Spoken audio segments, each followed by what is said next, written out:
Bueno, como ven ustedes ahí, esta mañana quiero hablar un poco acerca del peligro de la, ¿cómo se ve ahí? Incredulidad. El peligro de la incredulidad. Este tema básicamente está dividido en tres aspectos o en tres partes y tienen que ver con que encontramos en esta cita especialmente un llamado, ¿cierto? Una advertencia básicamente, un llamado, ¿cierto? También a la iglesia y a los hermanos a quien escribe el autor, y también una condición en relación a esta advertencia. Ustedes saben que la epístola a los hebreos fue escrita especialmente a personas con trasfondo judío. Y estos hermanos, ¿cierto? Una de las cosas que el autor está de una u otra manera advirtiendo y llamando la atención es acerca de la superioridad de Cristo, en vista de que muchos de ellos estaban dudando de Cristo. Estaban dudando si Cristo realmente, por un lado, era el Mesías, era el enviado de Dios. Y muchos estaban pensando volver al judaísmo. Y el autor en todas las epístolas, ¿cierto?, insiste y él va a advertir a ellos que cómo es posible que ellos puedan estar pensando volver al judaísmo. Por ejemplo, solamente una ojeada rápida, en el capítulo 2 del versículo 2, versículo 1, dice, por tanto es necesario, ¿cierto? En vista de todo lo anterior, por tanto es necesario que atendamos con más diligencia a las cosas que hemos oído, no sea que nos deslicemos. Ahí hay un llamado urgente, por tanto es necesario, ¿cierto?, que con más diligencia atendamos a las cosas que hemos oído. El versículo 3, por ejemplo, también sigue ese mismo tono. ¿Cómo escaparemos nosotros si descuidamos una salvación tan grande, la cual, habiendo sido anunciada primeramente por el Señor, nos fue confirmada por los que oyeron?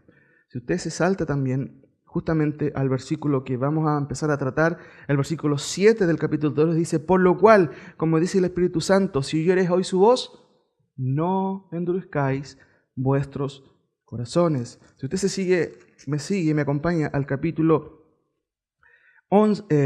5, versículo 11, dice el autor, acerca de esto tenemos mucho que decir y difícil de explicar, por cuanto os habéis hecho tardos para oír, porque debiendo ser ya maestros, después de tanto tiempo tenéis necesidad de que se os vuelva a enseñar cuáles son los primeros rudimentos de la palabra del Señor. Y así sucesivamente encontramos también este tono de urgencia en toda la epístola, mis queridos hermanos, porque evidentemente el autor está muy preocupado acerca de algunos hermanos ahí en el contexto que estaban dudando. ¿Será este el Cristo? ¿Será realmente Él? ¿Debemos escucharle? ¿Debemos seguirle? ¿O tenemos que seguir esperando? Siempre recordamos un versículo en hebreo y lo sacamos casi siempre, lo citamos. ¿Se acuerda que dice, no dejando de congregarnos como algunos tienen por costumbre? Evidentemente algunos no solamente estaban dudando, sino que ya estaban abandonando de un modo o de otro, ¿cierto?, la congregación o la comunión con los demás. Por eso que al final, en el capítulo 13, versículo 22, usted ve la razón de la epístola cuando el autor dice, os ruego, hermanos, que soportéis la palabra de exhortación, pues he escrito brevemente. ¿Es una epístola de qué? De exhortación. Y la palabra exhortación tiene dos sentidos, ¿cierto? Exhortar, consolar, pero también tiene que ver con llamar la atención, ¿cierto? Y el autor aquí viene avanzando en su argumentación y llega al capítulo 3 después de haber hablado varias cosas. Como ustedes pueden ver ahí, y si lo puedo mover un poquito, tenemos tres cosas, una advertencia del 7 al 8, tenemos un llamado concreto y este mensaje básicamente se centra en los versículos 12 al 14 o su aplicación concreta está en esos versículos. Pero también tenemos la condición que obviamente está en el capítulo 14 y ahí en el contexto él va a citar algunos hechos o acontecimientos. Tenemos el antecedente ahí, él pregunta, ¿quiénes fueron los que viendo, ¿cierto?, habiendo oído, le provocaron? ¿No fueron todos los que salieron de Egipto por mano de Moisés? Son puras preguntas retóricas. ¿Y con quiénes estuvo él disgustado 40 años? Y él responde, ¿no fue con los que pecaron cuyos cuerpos cayeron en el desierto? ¿Y a quienes juró que no entrarían en su reposo, sino a aquellos que desobedecieron? Y el autor dice, y vemos que no pudieron entrar a causa de ¿qué cosa? De la incredulidad. Como dije, el tema de esta tarde, ¿cierto?, tiene que ver con el peligro, mis queridos hermanos, de la incredulidad. ¿Hasta dónde nos puede llevar la incredulidad? Avanzo un poquito más, hay una cita que seguramente no se va a alcanzar a leer, pero voy a leerlo aquí. Es un autor muy conocido, F. Bruce, dice lo siguiente: en el Nuevo Testamento es testigo en algunos lugares de una interpretación cristiana primitiva y extendida de la obra redentora de Cristo, en términos de un nuevo éxodo. Se llama a la muerte misma de Cristo un éxodo, Lucas 9:31. Él es la verdadera Pascua sacrificada por su pueblo, un cordero sin mancha y sin contaminación. Ellos, como Israel en la época antigua, ¿cierto?, la congregación en el desierto, o como la congregación en el desierto diríamos nosotros, porque la iglesia no estaba en el Antiguo Testamento, su bautismo en Cristo es el antitipo del mensaje o del pasaje de Israel a través del Mar Rojo. La alimentación sacramental por la fe en él es el antitipo de la alimentación de Israel con el maná y el agua de la roca. Sabemos que Cristo es, evidentemente, la roca. Dice Bruce, la roca viva es su guía a través del desierto. El descanso celestial que está delante de ellos es la contrapartida de la Canaán terrenal, que era la meta de los israelitas.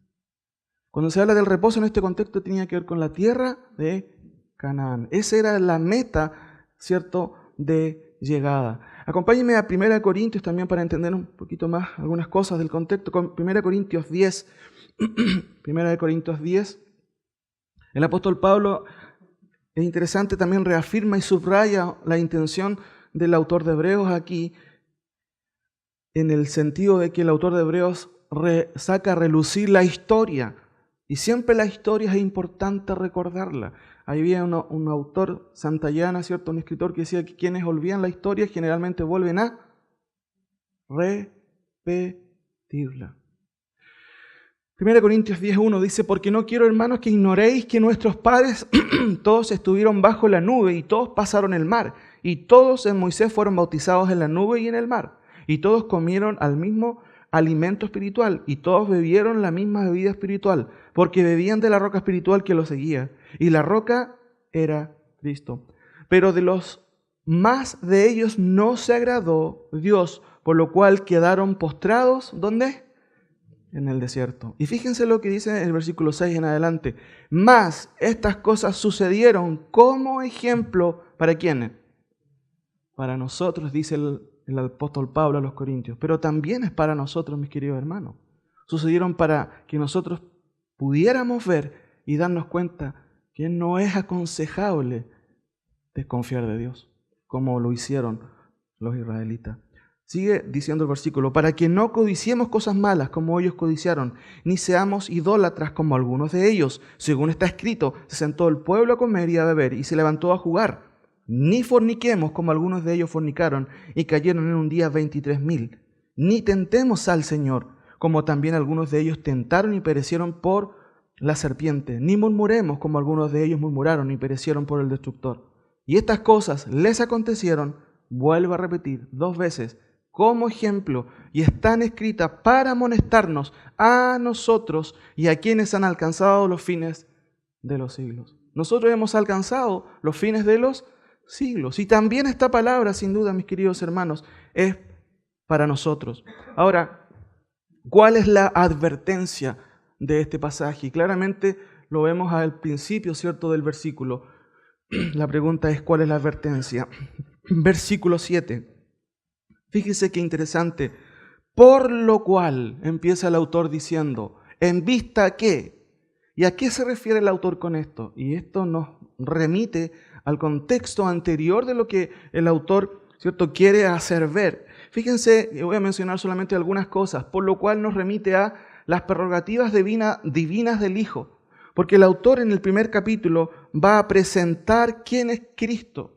¿Quién es Cristo? ¿Cierto? Dice que Dios, habiendo hablado muchas veces y de muchas maneras en otro tiempo a los padres por los profetas, en estos postreros días nos ha hablado ¿por quién?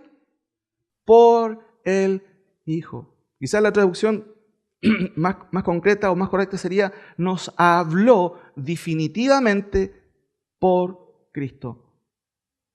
¿Qué quiere decir eso? Que Dios no nos mandó más mensajeros. ¿Saben qué? Vino Él mismo a hablarnos.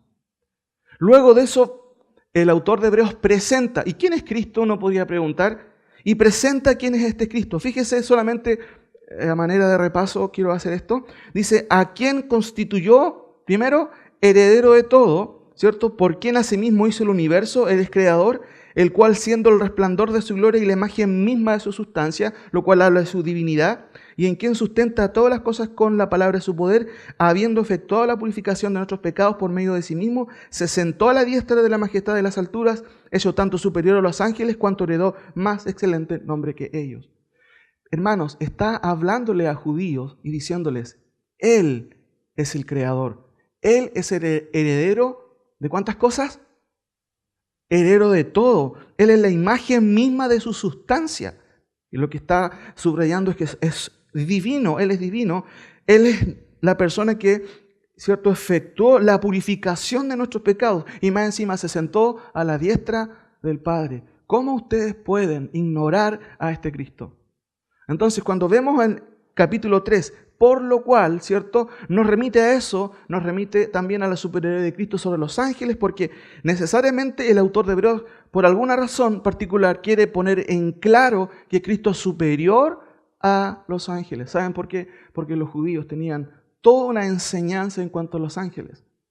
Y muchos de ellos pensaban y adoraban a los ángeles, como dice Pablo también en la epístola a los Corintios, cuando habla del culto a los ángeles. Entonces el autor quiere dejar en claro que Cristo es heredero de todo, es creador, es divino, pero además es superior a los ángeles. Oyentes esencialmente judíos, ¿cierto? También la urgencia de escuchar el mensaje. Este versículo tan mal interpretado a veces, ¿cómo escaparemos nosotros si descuidamos una salvación tan grande que se refiere al mensaje de salvación? También nos remite en el contexto a la preocupación que Dios tiene por el pecador. Fíjese en el capítulo 2, versículo 5, porque no sujetó a los ángeles en el mundo venidero acerca del cual estamos hablando, pero alguien testificó en cierto lugar diciendo, ¿qué es el hombre para que te acuerdes de él? ¿O el hijo del hombre para que le visites? Qué gracia tremenda que Dios se haya fijado en nosotros, mis queridos hermanos. No valiendo nada, ¿cierto? Y mereciendo simplemente el juicio, pero Él tuvo misericordia de nosotros y envió a su Hijo para salvarnos justamente de nuestros pecados. Todo esto Él está resumiendo, enumerando el autor. ¿Para qué? Para que estos oyentes se dieran cuenta que estamos haciendo. Él es el enviado de Dios. ¿Cómo podemos nosotros abandonar esta fe en Él? Sin embargo, muchos estaban dudando. Otra cosa más, la expiación del Hijo por los hijos. Fíjese que en el capítulo 2 se habla concretamente en el 2:11, porque el que santifica y los que son santificados, de uno son todos, por lo cual no se avergüenza de llamar a los hermanos, diciendo, anunciaré a mis hermanos tu nombre, en medio de la congregación te alabaré, y otra vez yo confiaré en él, y de nuevo, he aquí, yo y los hijos que Dios me dio. Está haciendo una referencia a que Él santificó y salvó a los que el Padre le dio al Hijo. Se subrayan todas estas cosas, mis queridos hermanos. Y por último, algo que quizás para muchos de ellos sonó un poco fuerte. ¿Cómo puede ser Cristo superior a Moisés? Porque muchos judíos tenían a Moisés en un lugar que no correspondía, ¿cierto? Pero el autor va a decirle, ¿saben qué? Cristo además es superior a Moisés. Hermano, para nosotros no es difícil entender esto, pero para judíos que tienen una historia de 2000 años, ¿cierto? En donde estos patriarcas han sido los personajes históricos, valga la redundancia de su historia, no fue fácil para ellos aceptar esto. Para muchos, a lo mejor se retorcían en esos bancos, decían, pero ¿cómo es posible? Por eso es que muchos abandonaron la fe. Y más adelante el autor de Hebreos tiene que exhortarlos de manera fuerte. Ahora, el autor menciona dos casos. Volvamos a nuestra cita, ¿cierto? Por lo cual, ¿cierto? Que nos remite a toda esta información. Por lo cual, y esto es interesante, como dice el Espíritu Santo. Ese dice está en presente indicativo, significa que el mismo Dios que habló en el pasado está hablando hoy a nosotros, mis queridos hermanos. Habló a la audiencia aquí en donde se dirige el autor de Hebreos, pero también sigue hablando para usted y para mí. El Espíritu Santo claramente está advirtiendo, hablando. Por lo cual, como dice el Espíritu Santo, si oyeres hoy su voz, ¿cierto? Si usted escucha la palabra de Dios, haga algo. ¿Qué cosa? No endurezca su corazón. Entendamos en primer lugar, el autor se está dirigiendo a una audiencia esencialmente judía. Seguramente habían gentiles también, pero esencialmente el grupo mayoritariamente, de acuerdo a los teólogos también, corroboran, dicen que era una congregación esencialmente de judíos y esencialmente todas las iglesias al principio fueron casi de puros judíos y de a poco los gentiles fueron integrándose.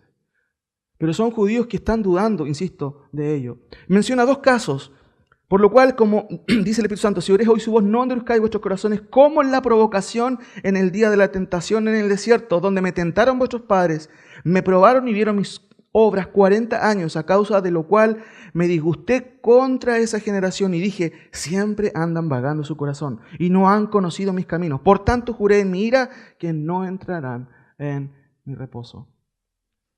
El autor, ¿cierto?, nos remite, y de hecho él usa el Salmo 95 para exhortar a la audiencia aquí. El Salmo 95 dice lo siguiente, voy a leer solamente 3 versículos, si quieren no lo busquen. Dice, Salmo 95, 8, no endurezcáis vuestro corazón como en Meriba, como en el día de Masat en el desierto, donde me tentaron vuestros padres, me probaron y vieron mis obras. 40 años estuve disgustado con la nación y dije, pueblo es que divaga de corazón y no han conocido mis caminos. Por tanto juré en mi furor que no entrarían en mi reposo. Esto nos remite a uno de los primeros casos que tiene que ver con la rebeldía del pueblo. Si me acompañan a Éxodo, por favor, mis queridos hermanos. Éxodo 17, por un momento solamente. Éxodo 17. Vemos aquí uno de los primeros casos, ¿cierto?, en que el autor de Hebreos alude a esta provocación. Éxodo 17, 1 al 7 dice lo siguiente. Uno de los casos que menciona. Toda la congregación de los hijos de Israel partió del desierto de Sin por sus jornadas conforme al mandamiento de Jehová y acamparon en Refidim. Y no había, ¿qué cosa? Agua. Ustedes conocen este pasaje, yo creo, ¿cierto? Todos lo conocemos. Para que el pueblo bebiese. Y altercó el pueblo con Moisés y dijeron, danos aguas para beber. Y Moisés le dijo, ¿por qué altercáis conmigo? ¿Por qué tentáis a Jehová? Así que el pueblo tuvo allí sed y murmuró contra Moisés y dijo, ¿por qué nos hiciste subir de Egipto para matarnos de sed? Y a nosotros, y a nuestros hijos, y a nuestros ganados. Entonces clamó Moisés a Jehová diciendo, ¿qué voy a hacer con este pueblo?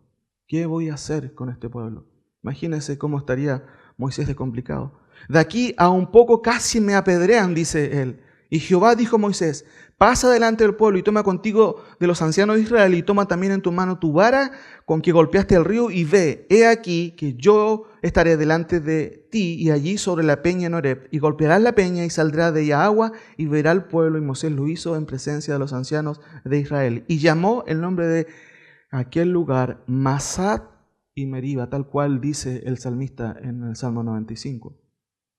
El segundo caso que menciona, mis queridos hermanos, está en Números. Acompáñenme por favor en Números una vez más. Número 13, versículo 30. Número 13, versículo 30. ¿Qué caso menciona el autor y saca a colación para esta nueva generación de israelitas? Bueno, el caso de los espías. ¿Se acuerda usted del caso de los espías? Leo solamente 4 versículos. Entonces Caleb, número 13, versículo 30 en adelante. Entonces Caleb hizo callar al pueblo delante de Moisés y dijo, subamos luego y tomemos posesión de ella, de la tierra, ¿cierto?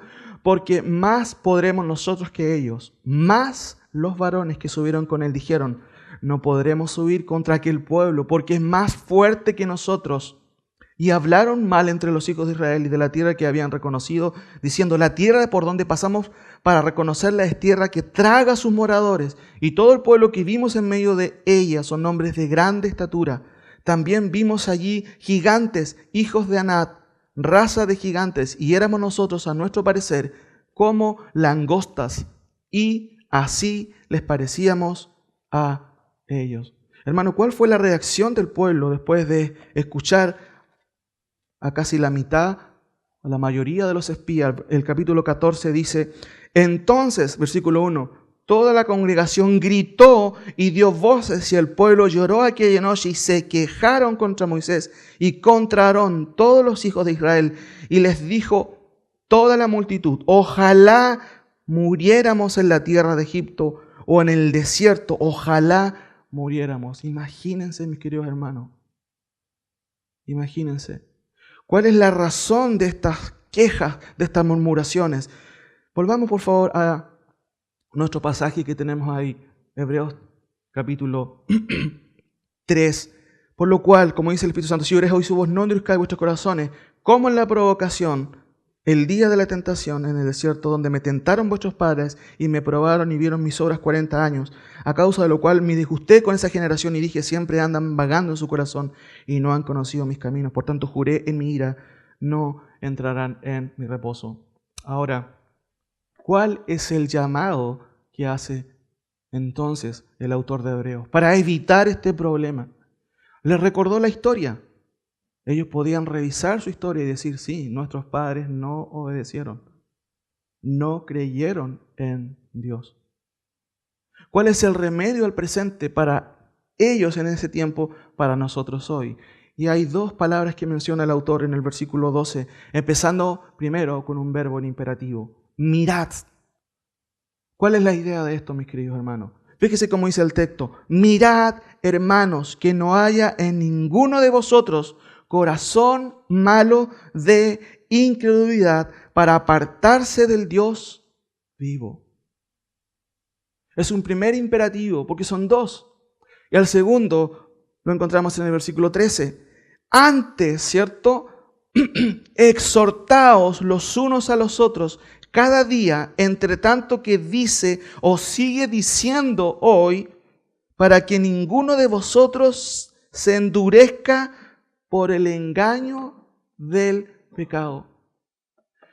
Si pueden ver ahí en la pantalla, mirad, ¿cierto? Es un imperativo particular, porque habla de mirarnos a nosotros mismos. En ocasiones nosotros a veces pasamos por situaciones en la vida cristiana y pasamos por dificultades, problemas, y nos embargan las dudas. Y en esa situación muchas veces nosotros desconfiamos de las promesas del Señor. Y el autor nos dice: mirad, hermanos, que no haya en ninguno de vosotros corazón malo de incredulidad. El segundo imperativo es un imperativo colectivo, si se puede decir. Muchas veces se cree que el que tiene que hablar con la persona que quizás no está bien es el pastor simplemente.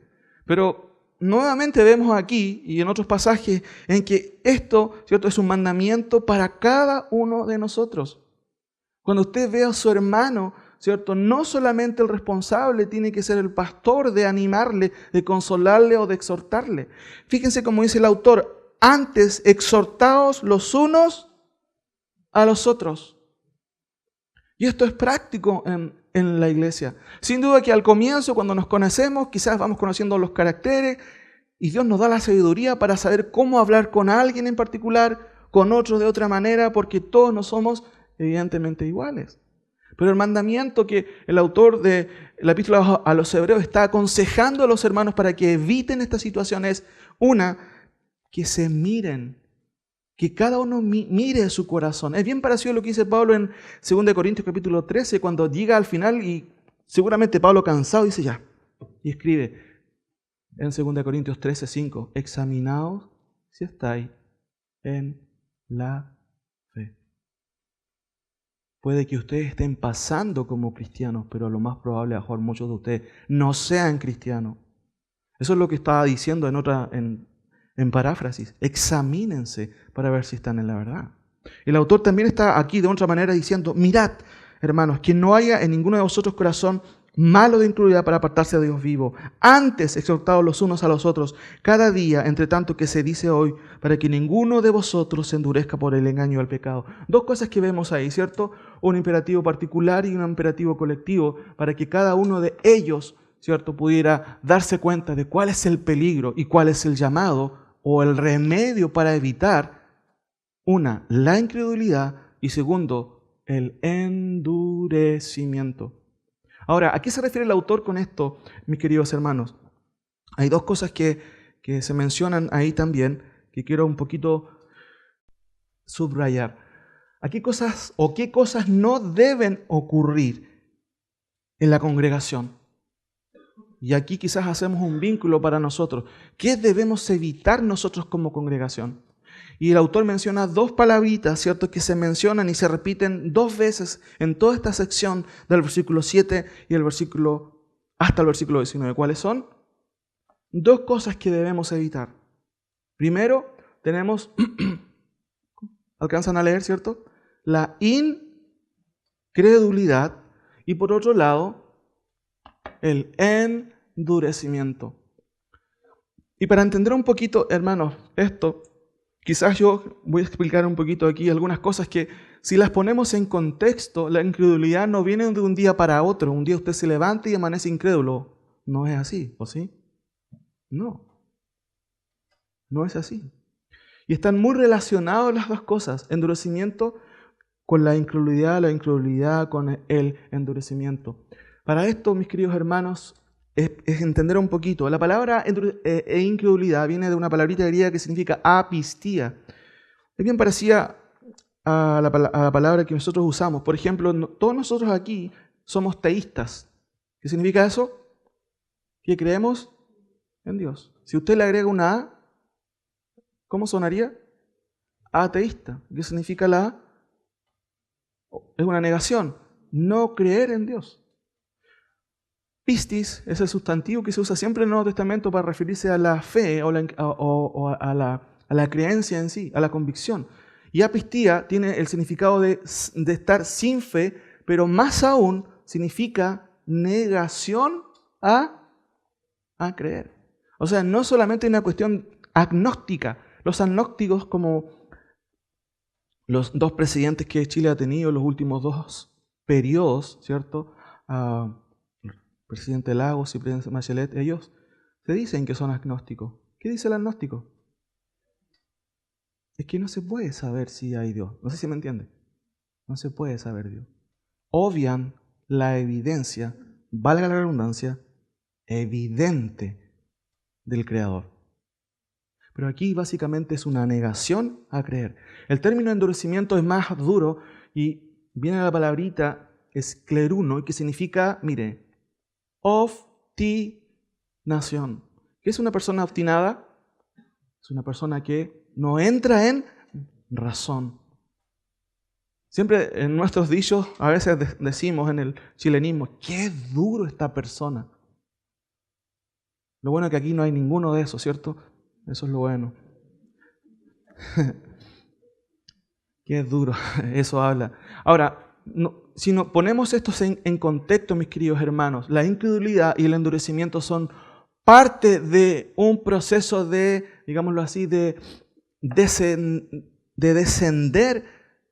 catastróficamente a una posición muy complicada, diríamoslo, y muy desfavorable para la persona. Es como un escalafón, ¿cierto? Es como una escalera. Incredulidad, endurecimiento. Pero antes de la incredulidad viene otra cosa. Antes de la incredulidad viene otra cosa. ¿Cuál es eso? ¿Saben qué, hermanos? Es esto. ¿Qué dice ahí? Desconfianza. Mis queridos hermanos, los israelitas, cuando empezaron a quejarse, empezaron a tentar a Dios y provocar a Dios, ¿saben lo que estaban haciendo? Estaban desconfiando de que Dios realmente podía llevarlo a ese lugar. Cuando una persona es incrédulo, es porque simplemente no confía, y más encima desconfía de Dios. Hermanos, desconfiar de Dios, a quien deberíamos dar todo el crédito de confianza. Muchas veces confiamos nuestros hijos a alguien que los cuide. Confiamos nuestro dinero a una casa comercial, ¿cierto?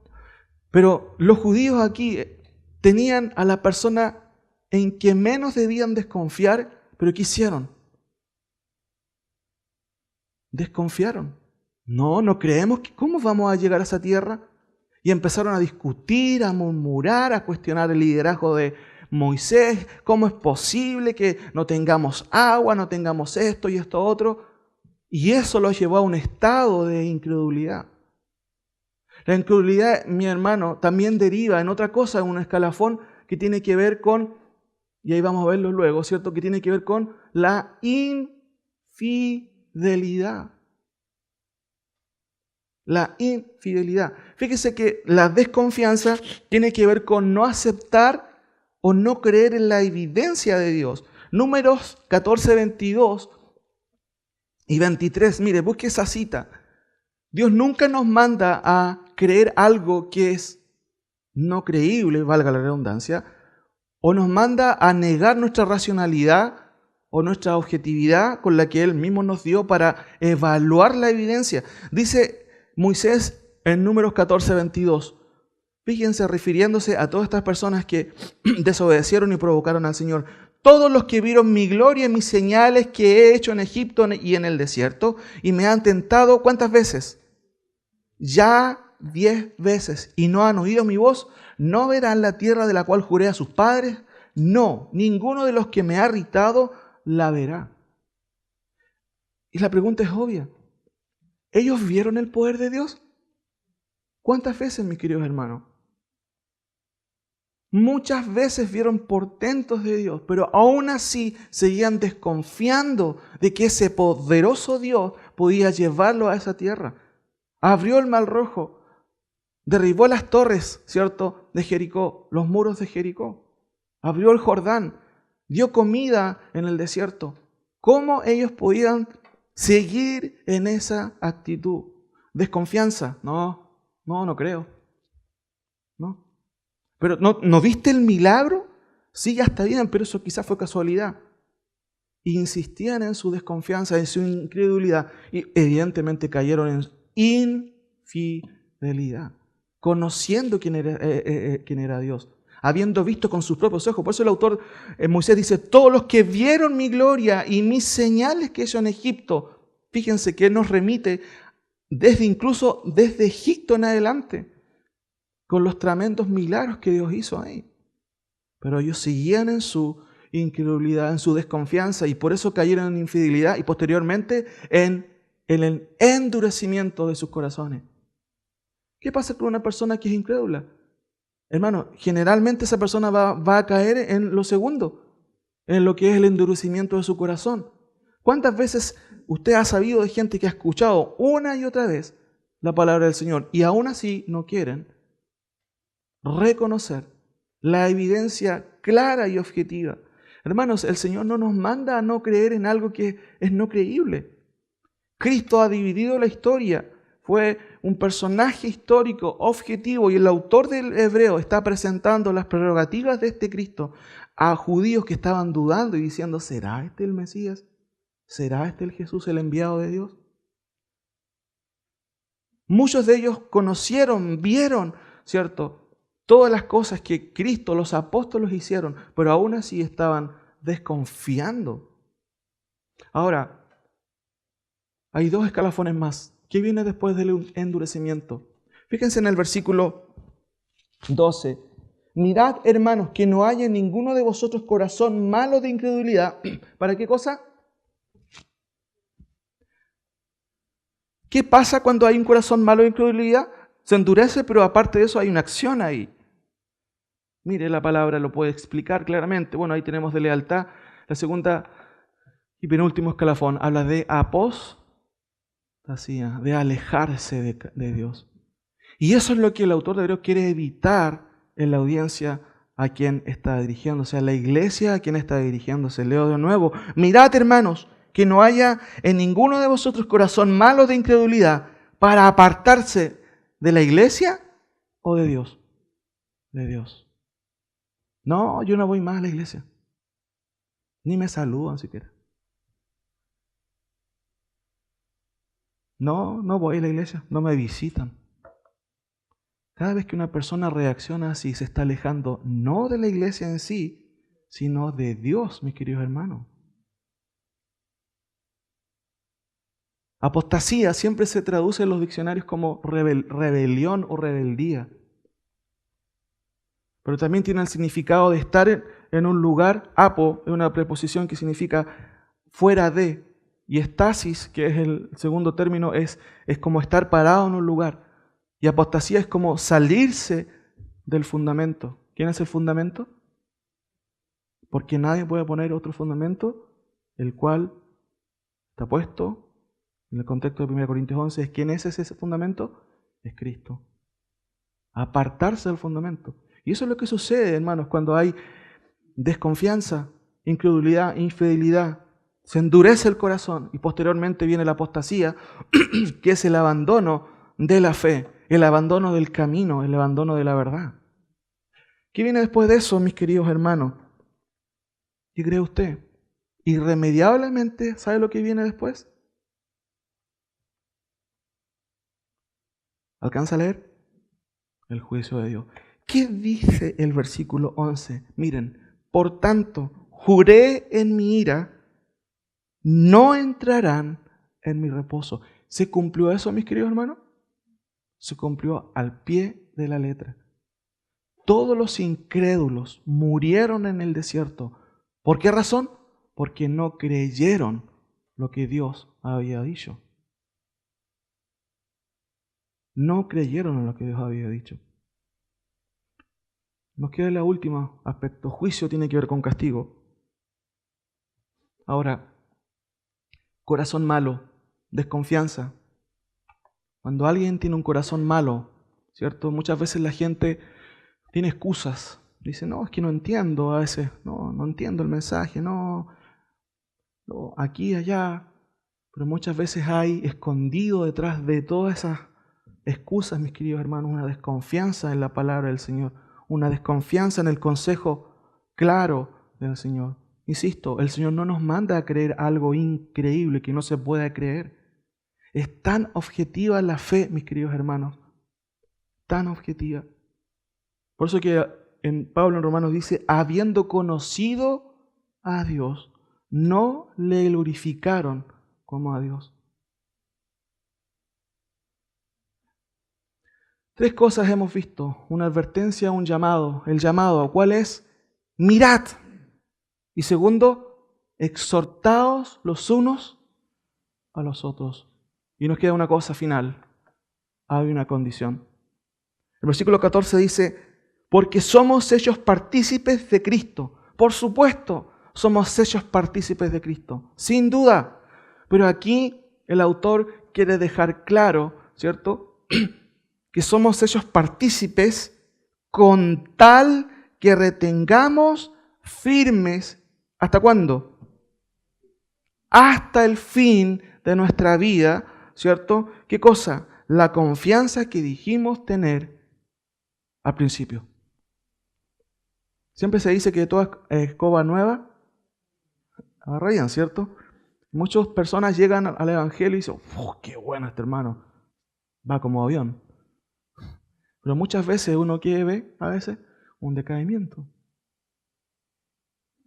Y a veces, obviamente, tristemente, una apostasía, un abandono de la fe.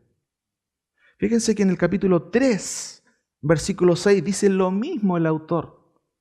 En otras palabras, capítulo 3, ahí mismo, versículo 6. Pero Cristo como hijo sobre su casa, la cual casa somos nosotros, si retenemos firmes hasta el fin la confianza y el gloriarnos en esa esperanza en Cristo.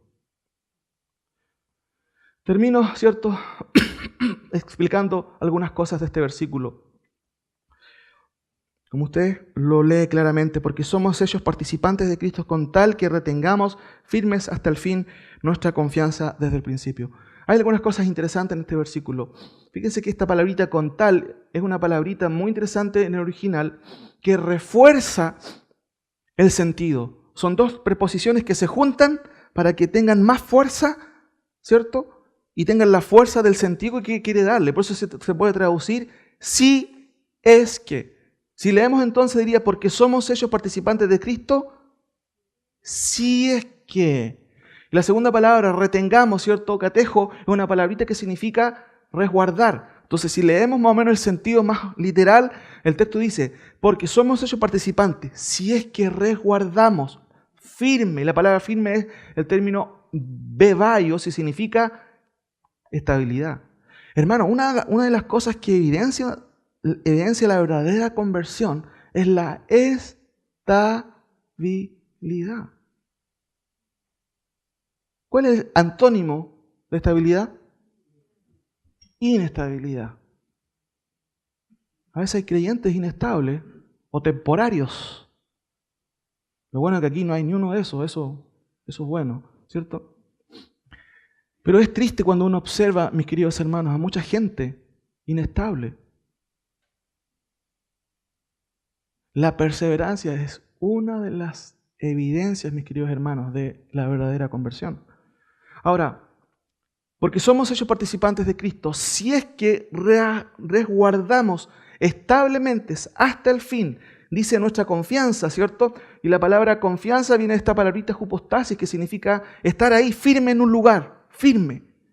No significa estar firme aquí en catedral, ¿cuánto? 9:45. Significa estar firme en Cristo, mis queridos hermanos. En Cristo. Por eso se traduce también con convicción, puede traducirse con convicción. Entonces, si leemos totalmente el versículo, podemos también leerlo de esta manera y también nos arroja el sentido quizás ahí un poquito más de fondo. Porque somos hechos participantes de Cristo. Sí, por supuesto somos hechos participantes de Cristo. Si es que resguardamos establemente hasta el fin nuestra convicción del principio. Si esto no ocurre, no significa que el mensaje fue malo, significa que nosotros nunca creímos de verdad, sino que desconfiamos de las promesas de Dios, tal cual hicieron los israelitas. Termino con algunas conclusiones. Primero, es evidente que una de las primeras conclusiones es, si oímos hoy la voz de Dios, usted no la va a oír audiblemente en su casa, ¿cierto? ¿Sabemos eso? Si oímos su palabra, a eso se refiere. Si oímos su palabra, ¿qué debemos hacer?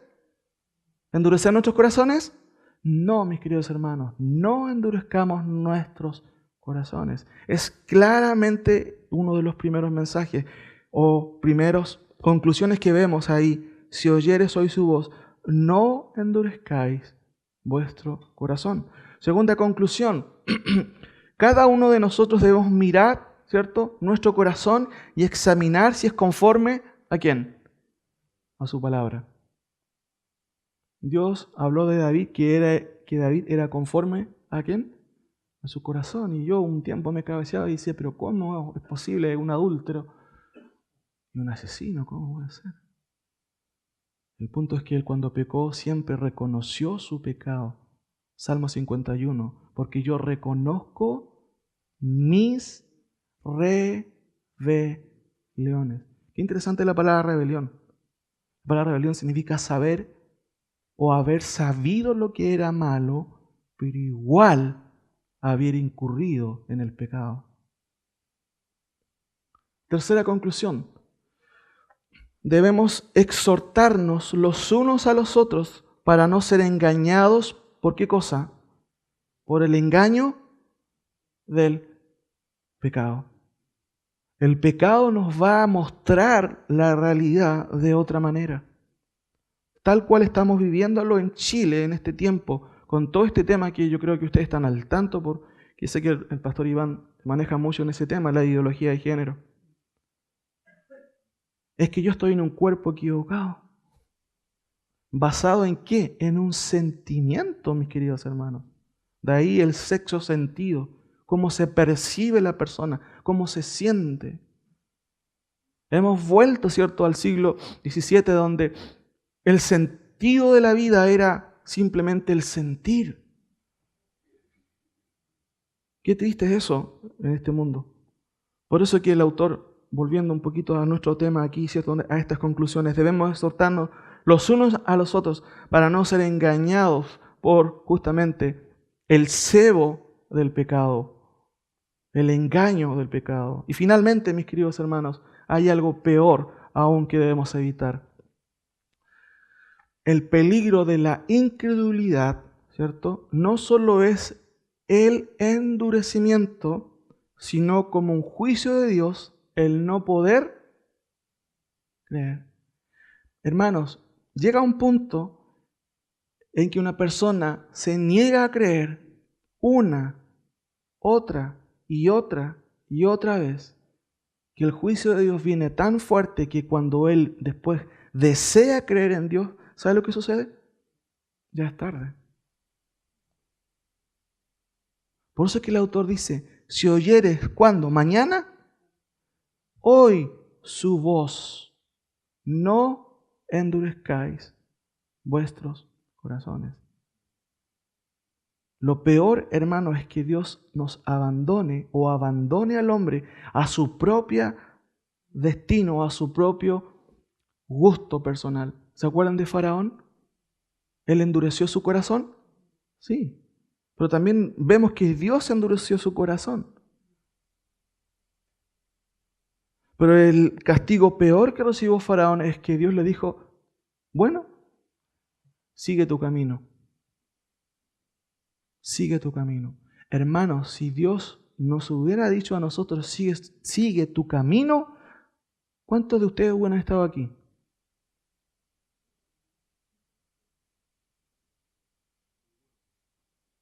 Ninguno, mis queridos hermanos. Porque nosotros nacimos pecando, nacimos, ¿cierto?, en pecado, como dice Romanos 3:3. ¿Por cuántos pecaron? Todos pecaron y están destituidos de la gloria de Dios. ¿Estábamos heridos o enfermos o muertos? Muertos en delitos y pecados. Y si no fuera por su gracia, mis queridos hermanos, nosotros no estaríamos aquí. Por eso, insisto, si oímos su voz hoy, no endurezcamos nuestros corazones. Oremos.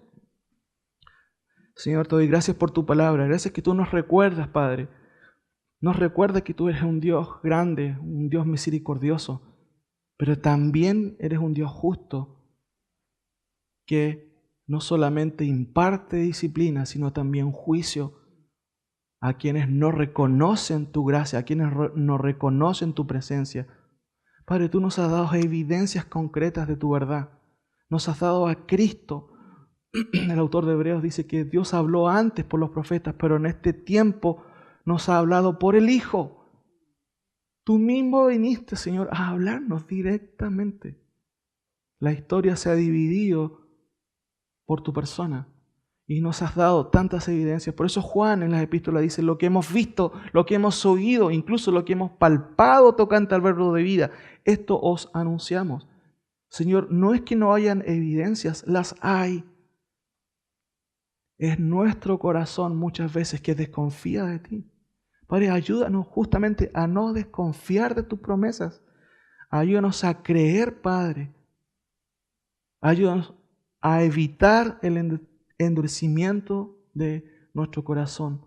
Ayúdanos, Señor, a no serte infieles, Padre, para que podamos seguir en tus caminos y no apartarnos debido a un corazón malo, Padre. Examina nuestro corazón, Padre, por favor. Ve si hay algo malo y ayúdanos, Señor, a enderezar nuestros caminos. Si oyeres hoy su voz, no endurezcáis vuestros corazones, nos dice el autor de Hebreos. Fue un llamado para los hijos, para los descendientes de los israelitas, pero es un llamado hoy para nosotros, porque el Espíritu Santo sigue hablándonos hoy, Señor. Ayúdanos esta semana que viene, Padre, a recordar tu palabra, a recordar que quien merece todo el crédito eres tú y que debemos confiar en tu palabra, porque tu palabra es fiel. Gracias, Señor, por este tiempo. Gracias que tú nos proteges todos los días y estás con nosotros, como dice tu palabra, hasta el fin del mundo. Por eso ayúdanos a ser buenos creyentes, Señor, a ser estables en la fe. En el nombre de Jesús. Amén.